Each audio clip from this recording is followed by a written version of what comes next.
Hi, everyone. Welcome to A New View. I'm Juji, and I'm here with Shira and Lee.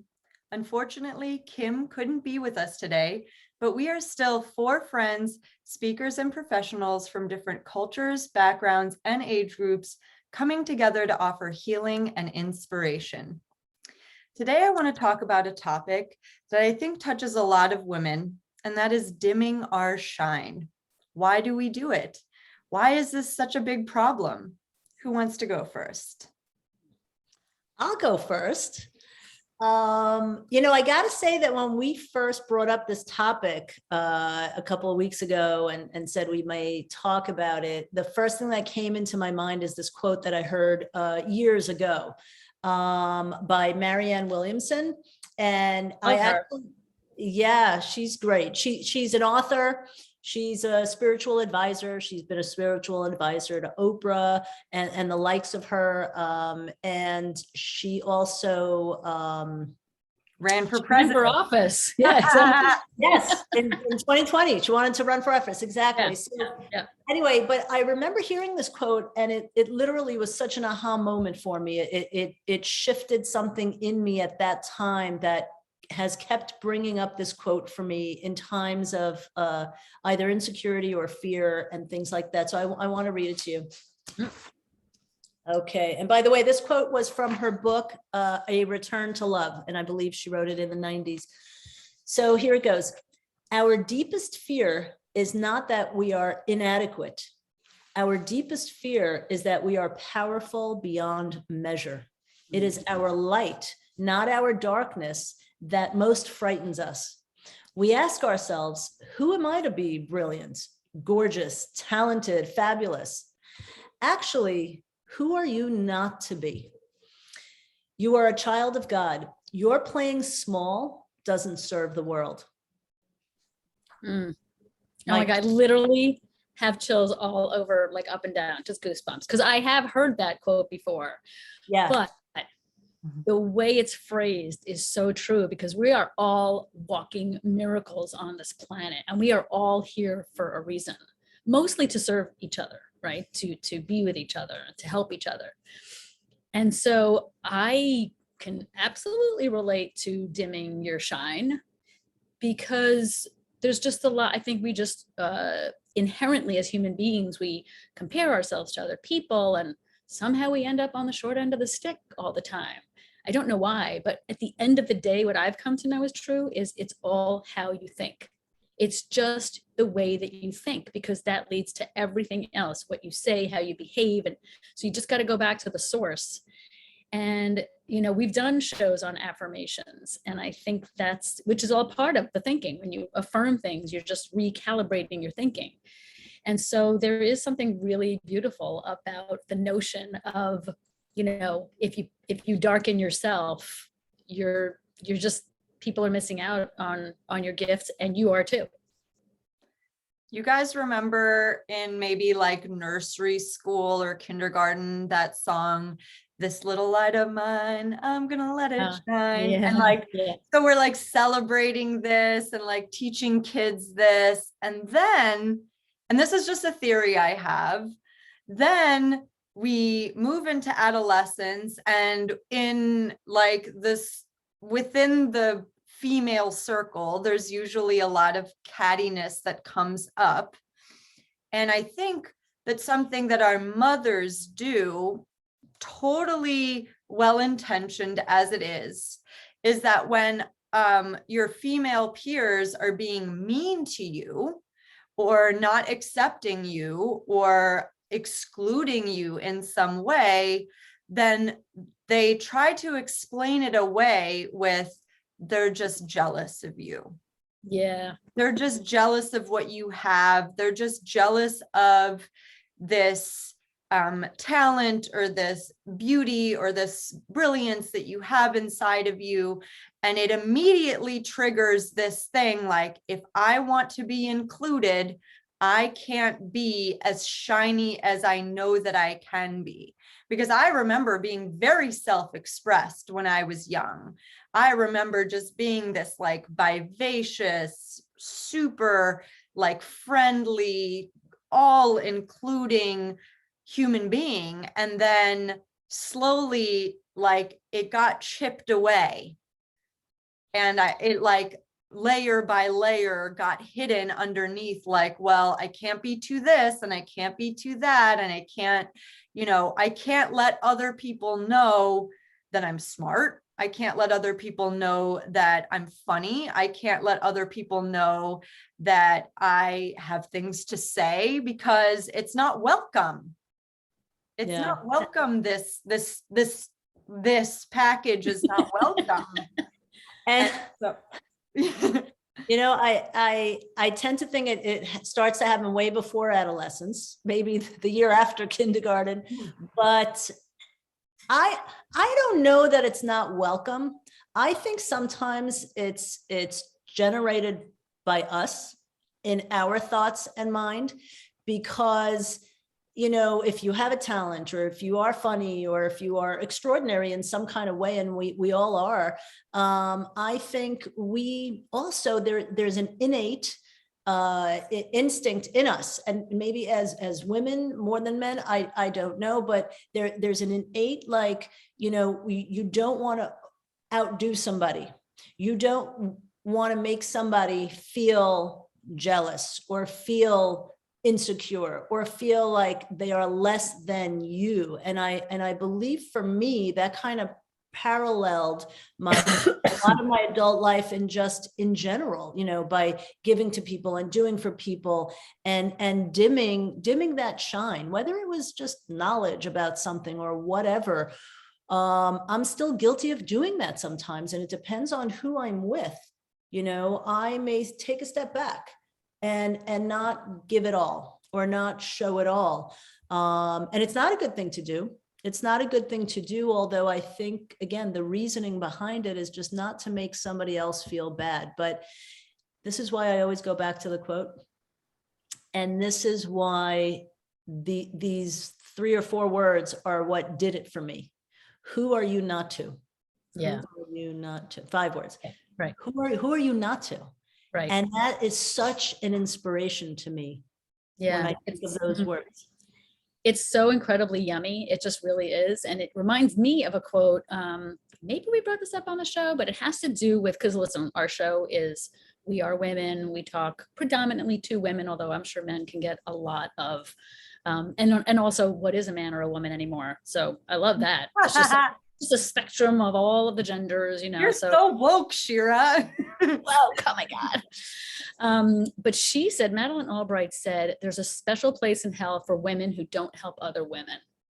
And so there's one thing about women helping other women, but there's also women encouraging other women, and women admiring other women, and women allowing other women, like just the support system. I think there is so much strength in feeling supported. That's why our foursome is so strong, because we support each other and we do the opposite of dimming our shine. We are so supportive and encouraging of each other. And it fills up my heart, and it makes us want to share more of our gifts and our wisdom.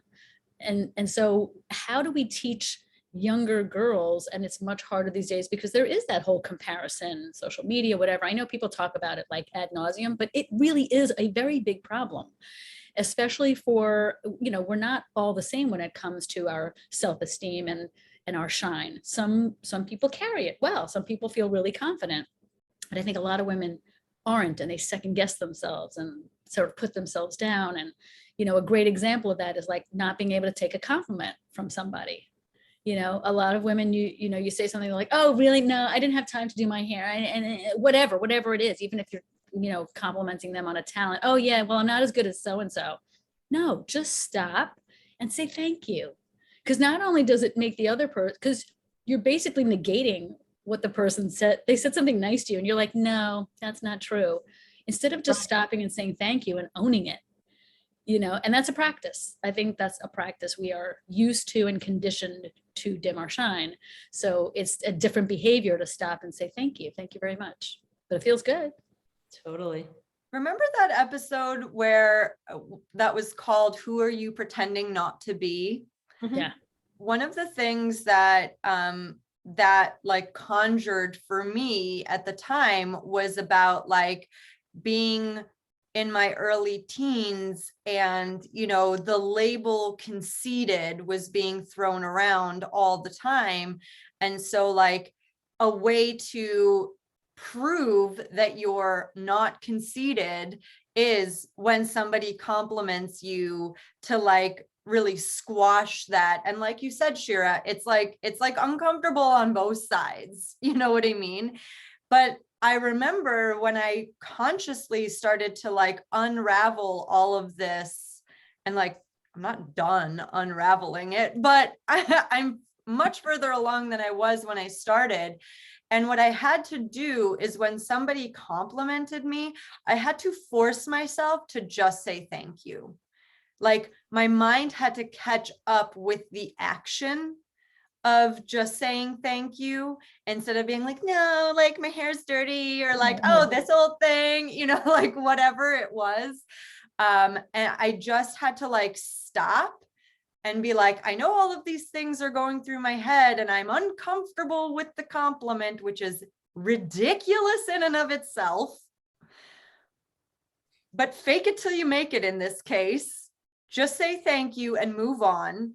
And then I started sort of also noticing when other people would do the like, no, I don't know, not really. And I go, just say thank you. Right. Just say thank you. Right. I'm pretty sure I've done this with Kim. She's not here right now. Love you, babe. I knew she'd make her way into this episode. I knew it. Yeah. But it like I know that I've caught her in the act of like being like, not a big deal. And I'm like, no, like you are a force of nature. You are a person that we all lean on. And the words you were using, Shira, are so true. I want to add the word celebrate, like celebrating one another in the context of a female group is so important. And I've started to really like measure like what quality my relationships are like against how we are in this in our foursome. Because if I don't feel like I'm in a space where women are truly expressed and our individual shine is being celebrated, then like I know I need to slowly back away because I just don't want to participate in that as an adult anymore. Like I had enough of that when I was a teenager, and even in my 20s, even in my early 30s. Like, my God, like when do we let it go? And when do we start knowing in our hearts that if one of us is winning, we're all winning. We're all winning. You know what I mean? Like, I need a female president. Like that is to me a win. Like, if you're like the first female winning an Oscar for this, or like, whatever it is, we're all winning. There's no like, that's what the mind does. It makes you perceive that if somebody else has something that you won't. Right. And nothing could be further from the truth. It's proof that you can be that. If there is a female president, it's proof that it can happen. That's how I feel about it. Totally. Of course it can happen. I just want a really good president. Can we please have I don't care the gender. It's such an excellent point, because there are plenty of men that dim their own shine. I don't care if they have a penis or not, but I want to get back to, that there's this distinction between, when we dim our shine, and on the flip side, are we being arrogant? Like you said, conceited is a little bit of an extreme word for me, but like if I did something and I'm proud of it and I want to celebrate, like there are definitely certain people I know that I wouldn't approach and tell them, because they would not in return maybe be as supportive like we have in this group, the support and the genuine support and the genuine celebrating each other, because we lift each other up. where again, I know people, and we've all known people and been in relationships and friendships where we kind of back away from saying certain things because I remember even being told certain things like, oh, I hate you. Your hair is so nice, or you're so skinny, or, you know, meanwhile, I'm like, I freaking work at the way I look. Like, I'm at the gym, I eat healthy, I do things, but I don't want to, nor do I need to explain it ever to anyone. But I certainly also do not deserve to ever feel bad for it. I don't want to feel bad for whatever I do shine for. Mm. Nobody puts baby in the corner. Sorry, I just had to use that line. That was so good. It was so unexpected. I loved it. That was so great. You know, it's funny because I just this moment thought of asking each of us a question about, you know, what part of our shine are we looking to expand? Like, now that we have this knowledge, like, is there a part of you that maybe has dimmed a certain part of your shine that you're like, you know what, I need to make this shinier? I'm just curious, I'm just throwing it out there. I feel like something having to do with the show is having an opinion. Having an opinion as a woman is like a little scary sometimes, you know, and I feel like I've made an effort on my specific social media feed and out there in the world to be very neutral about things. And it's always in the name of like, well, we all have our own truth. You know what I mean? And it's like, yeah, but that doesn't mean that I shouldn't share mine. Yes. You know, and so that's like kind of part of the evolution I feel through this medium and others that I just feel is evolving now. And it's sort of blossoming in a way wherein I'm not like, there's no room for anybody else's truth, but here is mine. I love that, Juge. I absolutely love that. For me, it's really just being proud of, like, you know, how far I've come. And I want to always be in more and more gratitude, because I feel like that makes life easier, and it brings on more of what it is you put out. So the more I'm grateful for everything I have in my life, the more I get. And really just being okay with being proud of myself. Love that. What about you, Shira? Making it shinier. Oh, well, it's funny because for me, it's like when I left my ex and I was just like, all right, starting a brand new life. Holy crap, this is crazy. I remember being in my apartment and I'm like, I'm going to write a song a month. And after, 12 months, I'm going to have 12 new songs. And it's like this huge, grandiose thing. But the truth is, like, my music is something that I feel like I haven't given enough shine time to. And so I'm starting to put some more like roots in place. And actually I'm working with my sister to really come up with a plan for, like a 3 to 5 year plan of getting my songs out there, the ones that I feel are healing. You all know that I write songs that, like, my goal is always to make you cry. Like, that's really what I want to do. And I've seen many tears shed, so on the right track. I'm never listening to your songs again. Don't want to shed another tear. It's cathartic. It's good. It's happy tears? Yes. Okay. It's happy. It's like inspirational tears. But sometimes it could be like, I'm going through this. Is so hard. But no, I really am. I feel like my music is my shine, and I have to spread my wings a little bit more in that realm. So I'm focusing on that more, and it feels good. One step at a time, Shira. There was from the time that you left to now, like, so much has unfolded for you. And I feel like when we are in this place where we're like, there's this huge like catalyst of change in our lives. We want it all to happen at the same time. Yes. Yes. And Yes. then we put a bunch of pressure on ourselves, like, Yep. okay, well now everything's going to be different going Yeah, forward. yeah.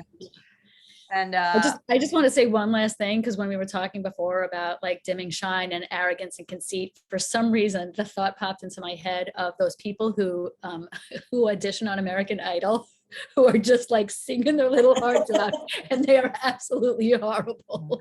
Oh my God, know that's like the opposite. Is there I an know. opposite of dimming your shine? Oh, I know, but it made me think of like, I'm doing it anyway. Like they could just be delusional, but like they just come out there and they sing their little hearts out and they're totally off key. And part of me is just like, you go boy, or you go girl, like just keep singing, you know? yeah. well, you know, actually what you just said made me think of, I just want to say one last thing, and this is so silly, but I don't know why, but I recently started watching the new like Kardashian show on Hulu. Because at first I was like, what can I watch to turn my brain off completely? Let's go. But what actually really stands out for me about these women, who are all raised by a very strong mother, is that what she was able to do is like pour this inherent sense of worthiness into all of her daughters. And it's actually really beautiful to see, because what is always like laid at the doorstep of these women is like, why are you famous? You're not an actor, you're not a singer, you don't do anything. You're literally just a reality star, and that's it. That's your bread and butter, that you exist. And guess what? They were told from an early age that simply existing made them worthy. And they're freaking, all of them are billionaires. I'm just saying. Yeah. No, there's something very interesting about that concept of how just the fact that you exist on this planet makes you worthy for anything, even Right. fame. I mean, right? Mhm. And the fact that they all believe that means that they didn't just become reality stars. Every single one of them started their own business in some way, Yeah. and has just like, you know, created their own little empires. And Yeah.